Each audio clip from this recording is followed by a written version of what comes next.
Ilang landslides ang naitala sa lalawigan ng Albay dahil sa shear line. Kaya naman, ang provincial government pinayuhan ng mga residente na manatiling nakaalerto. May balitang pambansa si Gary Carillo ng Radyo Pilipinas Albay. Hindi muna pinadaraanan sa mga motorista ang main road na yan sa Barangay 58 Buraguis, Legazpi City dahil sa gumuhong lupa. Wala pa rin kasing tigil ang pag-ulan dito dulot ng shear line. Landslide rin ang sumira ng isang bahay sa Sitio Kapantaran, Barangay 65 Imalnod.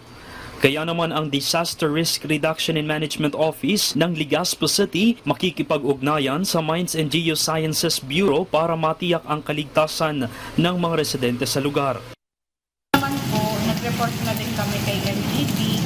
So, inantay ko namin si NGP kung pwede kami masamahan para mag-validate po doon sa area.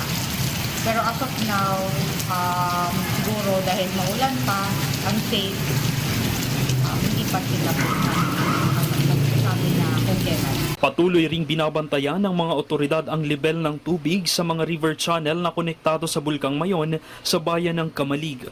Bagamat nananatiling normal ang antas ng tubig, hinihikayat ng lokal na pamahalaan ang mga residente rito na maging alerto. Pagtitiyak ng provincial government ng Albay, patuloy silang nakamonitor sa sitwasyon sa lalawigan.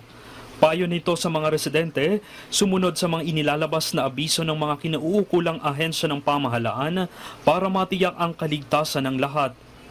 Mula sa Radyo Pilipinas Albay, Gary Carillo para sa Balitang Pambansa.